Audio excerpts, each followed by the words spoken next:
ભાવનગરના છાયા વિસ્તારમાં ધીંગેશ્વર મંદિર નજીક જંગલમાં આગ લાગી છે। બિરલા સરકારી પ્રાથમિક શાળાની પાછળના ભાગે દેખાયા છે ધુમાડાના ગોટે ગોટા। જંગલ વિસ્તારમાં અચાનક જ આગ લાગતા આસપાસના વિસ્તારમાં દોડધામ મચી છે। ફાયર વિભાગ દ્વારા આગ પર કાબુ મેળવવાનો પ્રયત્ન ચાલુ છે। તો જોઈ શકો છો કેટલી ભીષણ આગ ફાટી નીકળી છે। પાછળ આવેલા જંગલોમાં આ આગ લાગી ગઈ છે। વધુ વાત કરવા જોડાશે અમારા સંવાદદાતા હિતેશ। હિતેશ, શું વધુ અપડેટ?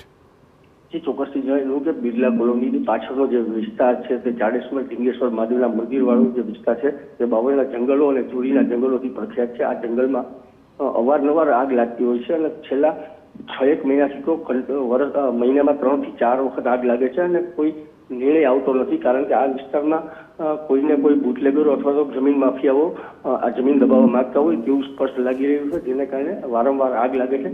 અત્યારે આ જે આગ લાગી છે લગભગ 3 થી 4 કિલોમીટર સુધી દૂર દેખાય છે અને ધુમાડાના ગોટે ગોટા દૂર દૂર સુધી જોવા મળે છે।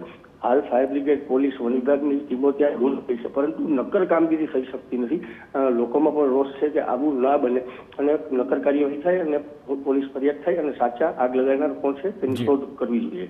ધન્યવાદ હિતેશ। તો ચોક્કસ અવારનવાર લાગતી એક જગ્યાએ આગ એ ચોક્કસ તપાસનો વિષય છે। હાલમાં જે આગ લાગી છે તેના પર કાબુ મેળવવાનો પ્રયત્ન ફાયર વિભાગનો